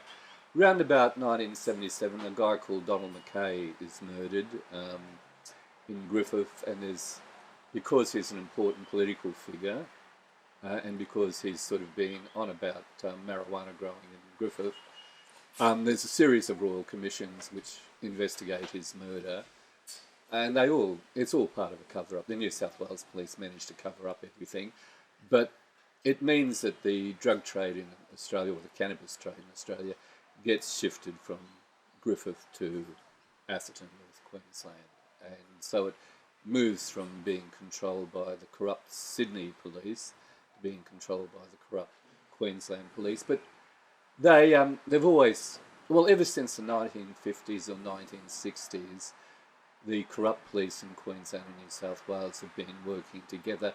There's a scheme which is sort of developed at that time to sort of try and improve the police forces by getting detectives from, say, the drug squad or the armed hold-up squad in Queensland to spend a month with the drug squad or armed hold-up squad in New South Wales. And the idea is it'll prove the police. Okay, yeah. It's just laughing. But what it does is it brings the corrupt police of Queensland and New South Wales together, and they developed this system whereby they're sending, bank robberies is a big thing back then. It's a big thing. So they're sending Sydney bank robbers up to Queensland to the bank robberies, and Queensland bank robberies. Quality criminal networking behind the badge, hey? Yeah, so that's how it happens. It happens around about that time when they have this great program to improve the quality of the police and make them better at catching criminals, where they more or less kick off organised crime in police forces in Queensland and New South Wales. So then on the other side of the coin, they're all the things that have sort of brought us to this point. And now do you feel like in the future, where are we, what have we got to, like, what sort of direction are we heading? Do we have the same sort of influences? Is it purely that same American influence that we had that, 80, 170 years ago that was started that's filtrated down now? Or do you think that we're going to somehow, some way, like my pipe dream is to be able to walk outside, put a seed in the ground and water it and not feel like I'm going to get arrested. And I don't have to claim it's for medical. I don't have to claim, even though it's all medicine, but I don't have to claim that I've got a script for some. I should just be able to have the right to put a seed in the fucking ground. Now that's my dream. That's where I'd like to head, and it could be my pipe dream. It could be bullshit. But we're someone with your knowledge and your experience in it and your research, like where are we headed? Where do you see us going? Well, my PhD is called Marijuana Australiana. The subtitle is Cannabis Use, Popular Culture and the Americanisation of Drug Laws in Australia. And if you look at what's happened in the past, I'd say 70 years, not 170 years. Yeah. No, I mean 70 to 100. Yeah, all right. Okay. Yeah. It's precisely the Americanisation of drug laws in Australia. Now, the interesting thing is America, because it does have this system of citizens-initiated referendum, 15 US states have now, legalised cannabis. It's not even decrim or, or medical cannabis. That's correct. Yeah. It's 15 states legalising cannabis, drug cannabis. So that's the pattern we're now getting from the US. So that's that's obviously influencing us. That's why. Are we going to have that trickle-down effect? Or is that going to come here? Because I think we're already seeing it to a degree in Canberra and South Australia, it's to a degree, but I just don't know if it's that same sort of policy base. I know Canberra is a lot more similar to the model. So I don't know about the Adelaide scenario. Well, Adelaide's gone backwards. They've gone back to criminalisation. Oh, okay, full. You're not allowed no percentage of plants per household. No. So that all. Okay, look, just to finish on what we were talking about. Yeah. So I sort of see that it's what happens in the US determines what happens in Australia. So the 15 states legalising creates this real big push for us to legalise. Is there a particular state that's a blueprint? But with the other thing is the US federal government that's happening at a state level because US citizens have got the power to get referendums, citizen like you were saying before, referendums. Yep. And that's why that's happened in the US, but it has been opposed by the federal. So what Australia will get will be probably a combination of the two. We will be allowed to have things. It will happen. The legalisation will happen. I'm almost convinced of that, but I've been convinced of that all my life. It hasn't happened. So, my track record's not great. I'm with you. But I think that will happen. But what will happen is they'll try and have a corporatised sort of, more or less a privatised sort of system whereby you won't be allowed to grow it yourself. Like you should. I mean, we'd all agree on, the right to homegrown. It's something we all want. Yeah. I think that'll be really difficult because you'll have the corporate American interests sort of big pharma and big pharma sort of influencing it, so that we'll get a sort of quasi-legalisation, and in some cases we might actually get, a good thing. We could get California laws somewhere in Australia. Great. Yeah, I was about to say that's what I asked you before. Like, is there a particular state that's the blueprint? And I thought California would be the. Well, California's the most influential. Yep. You know, like it's. I mean, everyone's leaving at the moment because they're in lockdown for 9 months or something. Their real estate, their restaurants, every comic under the sun. Like the amount of comics that have left LA now because of all the comedy scene. That's all it was. Thriving in America was in LA. That's their comedy hub. So the amount of comics that have now just fled because they can't work. Yeah. There's only so many Zoom sessions you're going to do, you know, when you can't hear your crowd laugh and you're just, you know, laughing in silence. You can do Zoom from anywhere. Yeah, but I mean, it doesn't work with comics. You got to have that interaction with your crowd. You got to, unless you're doing a presentation, even your Netflix things, mate. There's always that crowd, that laugh, that reaction, that human sort of bit of banter, and you get to see what works and what doesn't. It ain't going to happen when there's no one there and you're looking down the barrel of a camera.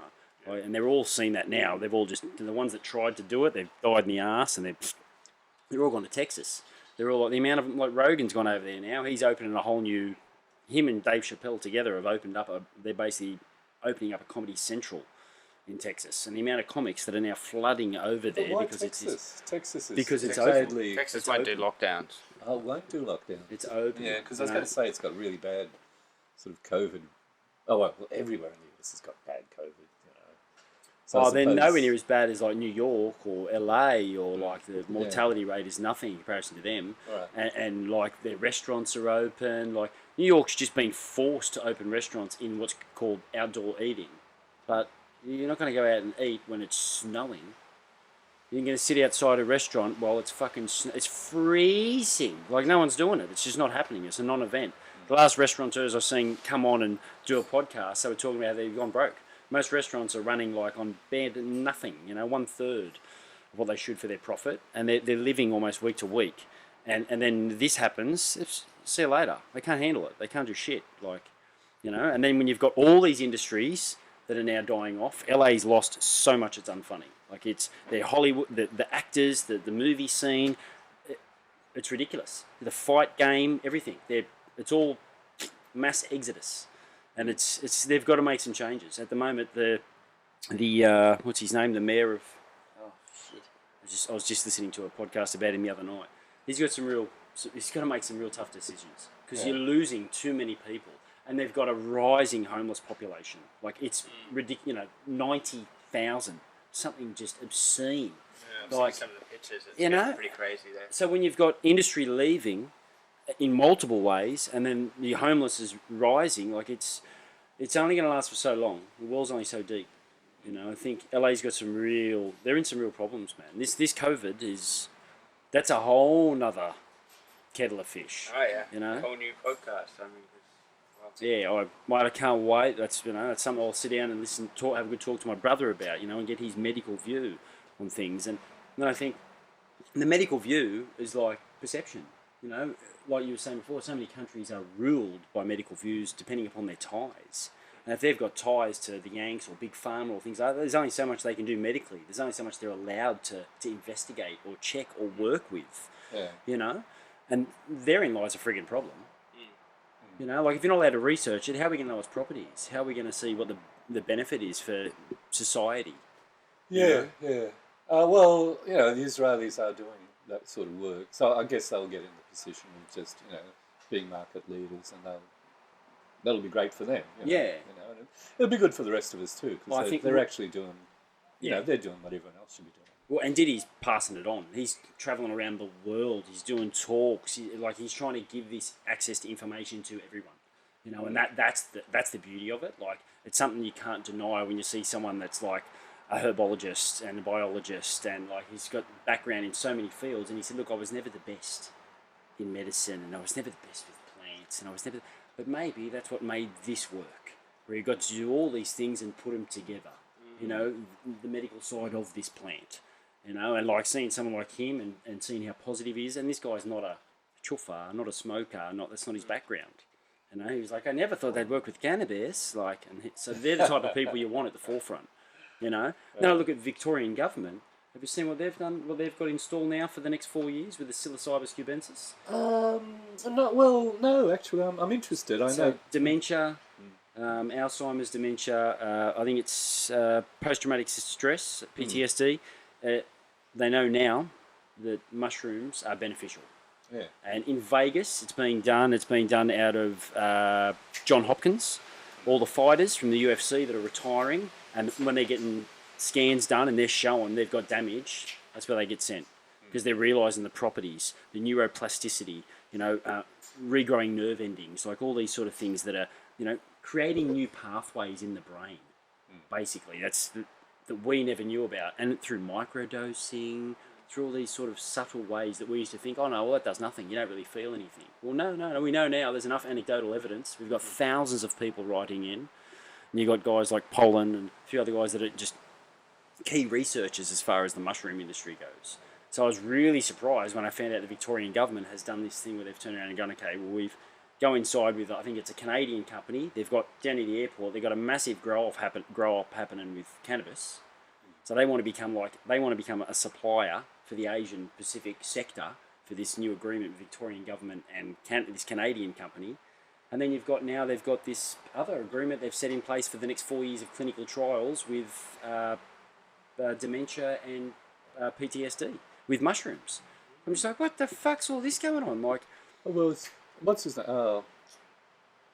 Who is the Reason Party? I'm trying to think of Fiona Patton. Fiona. Yeah, I think Fiona Patton's, has been a really good influence down in the upper house down in Victoria, and she has people who work for the sort of psychedelic society working for her too. So I imagine she would have been involved with she and her people would have been involved with this sort of program, and it's one of the few incidences of someone getting into Parliament and doing something constructive on drugs policy. So it's great like that, and like Fiona is a sort of good model. Like she's a great candidate, and when she's got in there, she's actually done things because she's sincere, and so I at the moment Victoria's probably one of the best places in Australia because they've got people like Fiona Patton in the upper house there, and they've also got a sort of it's more or less a hair clerk sort of system for the voting for the upper house there. It's sort of based on the sort of Senate model where you elect about, I think it's 5. There's about 7 big seats of which they get 5 people elected or something like that. So like they've got an interesting electoral model, which I think will help because it does allow sort of minor candidates to get in. And, that's the sort of shit I was talking to you about. See, I don't know none of this. This is what I know nothing. Sorry, John. Keep dropping knowledge. You should wonder why do you think LCQ went for Western Australia next? So best chance to get elected using the same sort of model down in Victoria. Okay. Yeah, especially. But you need a good candidate. Yeah, I mean, it's and Fiona Patton's a great candidate. Yeah. So she's that's really good. And I suppose like there will be other great candidates from New South Wales is sort of interesting. Like hemp could get elected in New South Wales if they'd just turned themselves to the problem. They've always seemed to be seduced by the Senate and running in the Senate. And with the Senate, you need to get something like 14% of the vote. To get elected to be upper house in New South Wales, you only need something like 4%. And so if you can get 2% of the vote, you're well on the way to getting elected. Yeah. And Paul's saying less, so I'm not sure of the figures. That 4% is just. I think it's actually 2.2 or something to get the quota. Anyway, yeah. So it's eat your mic, brother. Eat it, Paulie. Get into it. I think it's 2.2, but I don't actually remember. Yeah. Sorry. Yeah. So, I don't think the Labor Party or the Liberal Party will take the lead. They've shown to be very cowardly. The Greens have been a bit cowardly too. But the Greens are the best chances of of the major parties. Yeah. But the amount of people that cast us in the same club that just be like, yeah, I've already got one of yours. I'm like, no, I'm not with the Greens. Sorry. It's quite surprising. You were right. 4.5. Yeah. Oh, I wasn't. I said 4%. Yeah, okay. But I'm pretty sure people have been elected to the Legislative Council for less than 2. Oh yeah, well the Animal Rights Party did. Yeah, They only they get got- like 1.5 or something. Yeah, they always get less than hemp. Hemp does better than them. They do quite well. They've got quite a Bloody good. hell. It's so much to learn. Numbers games. Yeah. So yeah, like if hemp could get itself organised to get. Oh well, I have my dream candidate for New South Wales, but I won't mention their name. But they got someone really good, someone of the quality of Fiona Patton. We'd start to see things happening in New South Wales, I think. And if New South Wales and Victoria drive it, then it's only a matter of time. It's a matter of time, and the ACT's already done something. But then again, we seem to have this sort of mindset up in this state. Like, I'm only speaking from a blow-ins perspective, where it's either we're not going to do that because New South Wales and Victoria have done it. Like, that's what they've done. Like, my daughter went and did her ELS test with a pen and paper. Okay, I did my license over 2.5 decades ago in front of a computer in New South Wales, in front of a computer. So you guys here to Caboolture. So we're not out in, pardon my language, we're not in bumfuck nowhere. We're not, 500 k's in the middle of Australia. We're 60 k's from the CBD, or 50 something k's from the CBD. She has to sit down in 2018 with a pen, pencil and paper to do her learner's test. Well, that's how we. And when I said to her, are you serious? I used a computer over 2.5 decades ago. She's like, oh yes, no, that system is coming in up here. We're getting that. 2.5 decades, bro. 2.5 decades. Come on, man. That's a long fucking time to follow suit. Yeah. So I don't know. Hey, sorry, I've forgotten where we went off on that tangent. Well, I was just saying that, like, I too, like John, I would hope to think that we would follow suit if Victoria and Queen and New South Wales have gone, okay, this is our drug policy. Let's eradicate it. You want my take? I reckon if Labor ever wants to win Queensland at a federal election, they have to go for a legalised cannabis policy. That's their key to winning That's the Queensland. clincher. Queensland's the state that would vote for a legalised cannabis policy the most, I reckon. Yeah. Queensland used to have the highest vote for hemp. Last election, New South Wales did better than us, but that was because, I was the candidate, and I didn't want to be the candidate, but I would have preferred some medical cannabis person be the candidate. That was my view, and I'm not medical cannabis. But they couldn't get a medical cannabis person to stand, so I ended up being the candidate. But there was no campaign because it was the last minute. Whereas New South Wales had two really good candidates in terms of Andrew Catalaris and Michael Balderston, and they were running. They actually did a good campaign. So they did the best. They got about 2.2%. Okay. Queensland only got a 1.8%. But normally Queensland would do better than that. It's just that we didn't run a campaign last year. Well, 2 years before. So Queensland is a good state. So will you run again? Oh, I'm too old. Yeah. No, Never too old, John. I think I'm too old, so I wouldn't.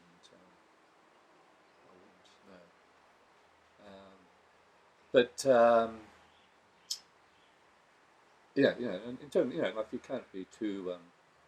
It's a big commitment. It really is. Like like I said, I only got involved with the party 2 weeks ago. Paul registered me the day of closing, like at 10:45. I think you sent me a text. You're done. I'm registered. 12.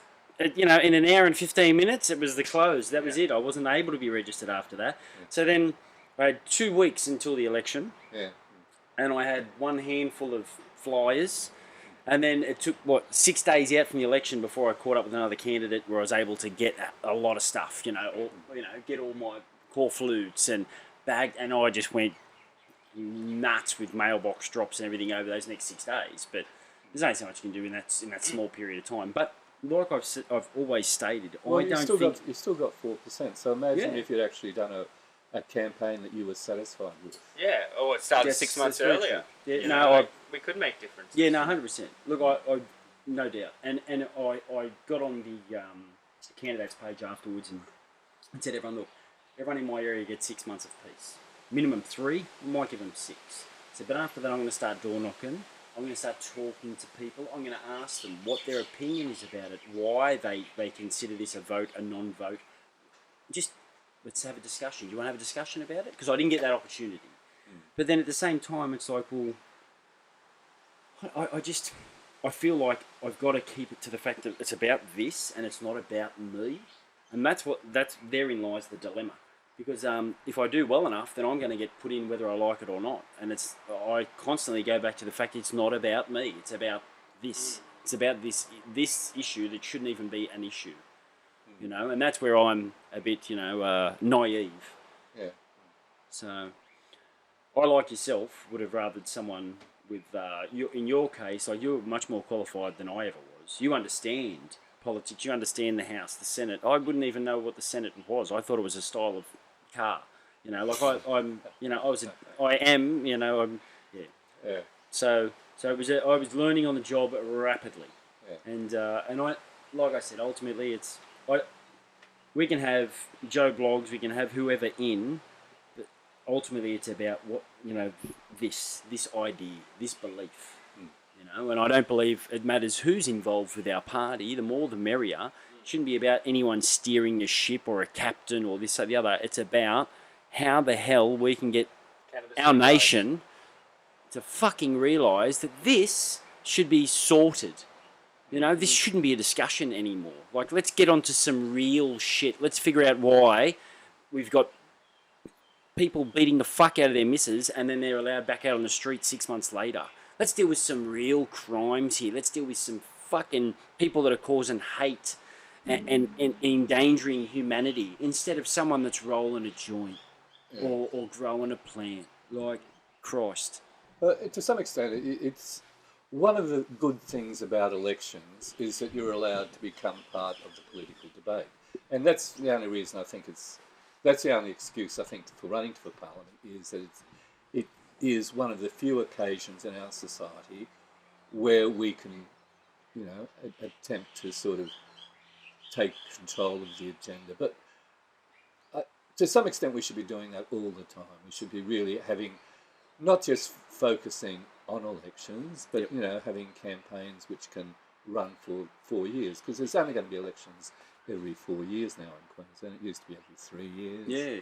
Now it's every 4 years, so elections won't come around. So it's important to sort of start doing educational campaigns, I think, about cannabis. But at least a party structure does give you a chance to sort of get together with others. That's our problem, I think. To be honest, I might get in trouble. Sorry, guys, but we're not the most structured. Like, to be honest, I've got very little. As far as terms of political parties, I don't know. So we might be very structured, but from what I get out of it, my limited knowledge, there's got to be a lot more. There has to be a bit more structure, and there has to be more in the sense of everyone's just helping out the people that I know so far. They're threw their hat in the ring, and they're just like, we're doing this because this needs to be done. So for that, I love everyone that's involved. Yeah. But you've spoken to me about it. I'm a bit naive. I don't know all the ins and outs and all the political workings and everyone's background and their history. So I don't know sub-agendas. But for me, all I look at is we've got this common belief that we all believe this shit should be socially acceptable and it should be a human right. And for me, after speaking to you, it's even deeper. This is just one example. It should be anything.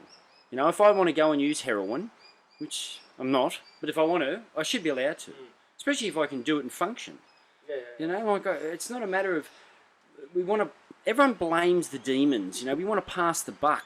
When I started sinking piss, there was no drinking policy. You got told you were pissed, they threw you out. There was no RSA. Responsible service of alcohol and all this rubbish. Like, this is all just another way to politicise. They're to blame, and people blaming junkies and this. On our local website, we had one of the houses got broken into up the road, and I couldn't help myself. Everyone's jumping on saying how it's a junkie and junkies do it, and or anyone that does drugs, they get addicted, and 90% of addicted drug addicts can't afford their addiction, so they become thieves. And I'm just like, where do you get these statistics from? Are you fucking kidding me? What a load of rubbish. Like, I know people, I know functional. Man, I used to work for a dude that would get on the pick, bang, and then literally go and get on the job. And 6 hours later, he'd go on the dunny and get on the pick again. and jab the vein and then get back out and work. I used to go to work with another guy every 4 hours. He'd be in the dunny and he'd have a spot. And then he'd go out and he'd do his job.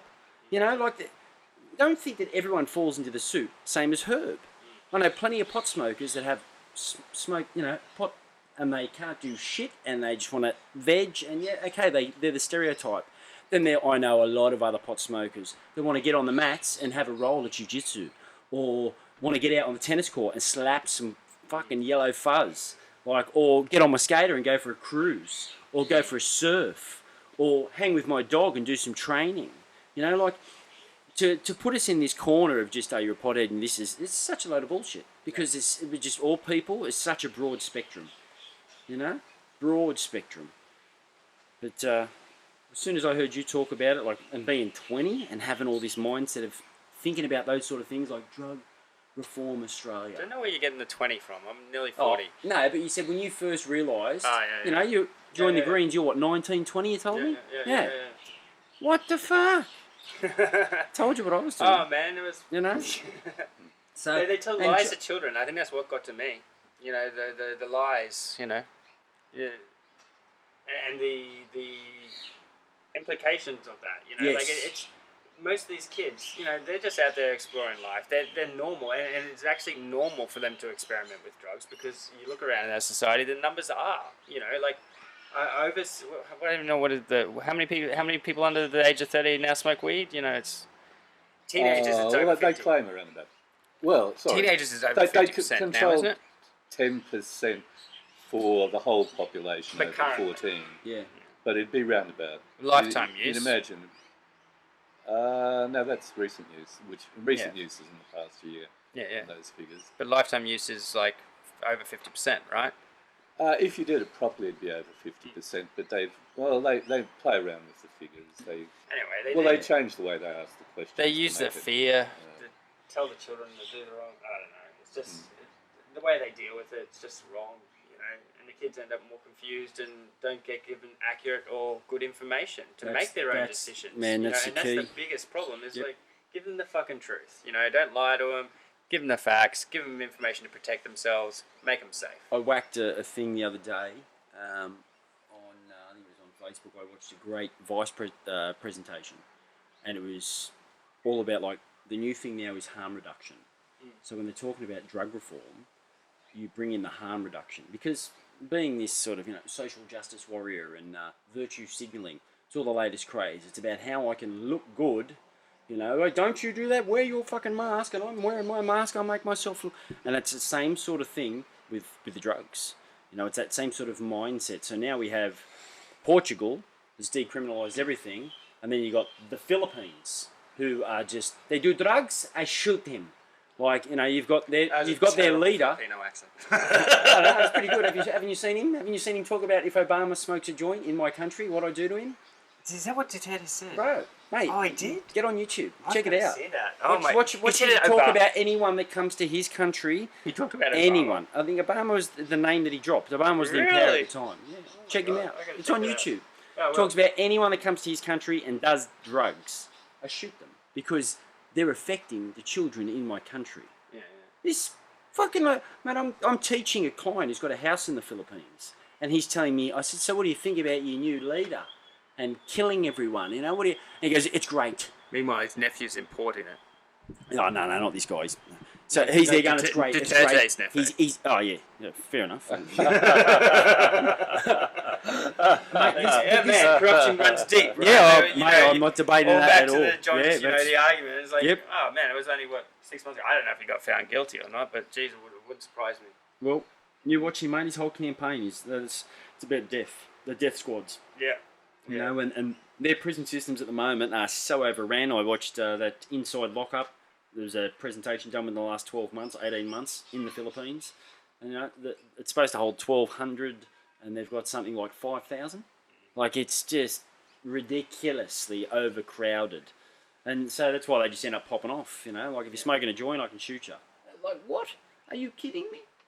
So I've got a gentleman who's got a house over there basically claiming that it's good, because he's getting rid of corruption, Ryan. That's what he's doing. He's killing these drug dealers because he's getting rid of corruption. So then when I turn around and said, what, so you don't have corruption in sport? You don't have corruption in politics? the human glitch. You can see this, and this guy. There's no answer except for, oh mate, he's getting rid of these drug dealers. You know, getting rid of that corruption. What the fuck are you talking about? Are you just going to stand there and run the same spiel over and over again and not even acknowledge what I've just said to you? Not even sort of, there is no, it's just no, it's drugs and corruption. We've got to get rid of him, and that's what he's doing. It's great. No worries, mate. You let your kids grow up there. Yeah, wow. Hopefully your daughter doesn't make a what you classify as a wrong decision and smoke a rollie one day down the wrong alley. She'll get shot.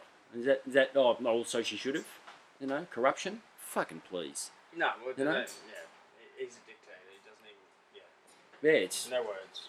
it's a good presentation. It's only done quite recently. Vice has done it, so you can get access to it on YouTube, whatever. And Check it out. yeah, it's just really simply, you know, the difference between treating people like, okay, do you need help?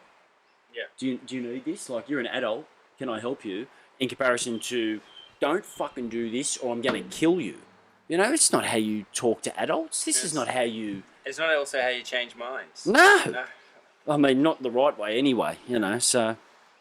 We hopefully we tend to have more of an approach towards the Portuguese side of things instead of the Filipino side of things. Yeah, this is a big step forward, but No, my issue... Murdoch Press will back the Filipino style. I don't know if we're going to be allowed Just to. what they like. Yeah, I think we'll be walking around killing people at the moment. We walk around we're too polite. We're too giving into minorities. You know, we can't. slap ya. Mate, look at don't even get me started. Yeah, that's a whole nother one. Okay, well, we won't get you started. Yeah. Well, let's get back to, you know, like the thing I was sort of saying about, you know, political parties. Yeah. Well, you're only going to be able to run a political party every 4 years. So what you've got to think of is running a campaign the whole time. The long game. And so that's one of the advantages that a social movement has over a political party. And it's something I've always sort of found a bit strange. Like, hemp starts off as a social movement. We weren't a political party. Yep. Then we became a political party. I wasn't one of the ones who was in favour of a political party. I preferred the sort of social movement and us just running as independents every now and then. But that's the drawback to the political parties. You can only do it once every 4 years. The advantage to it is that you're allowed to be part of that process. You're accepted to it. But and the whole perception of safety in numbers, you know, to the novice like myself, someone who's independent as opposed to someone who's running with a political party, like that perception in itself means something to me. If I'm a novice and I'm walking up, an independent, in comparison to someone who's with an established party, like, I know it doesn't really mean anything to someone who's in the know, but to a novice, that holds weight.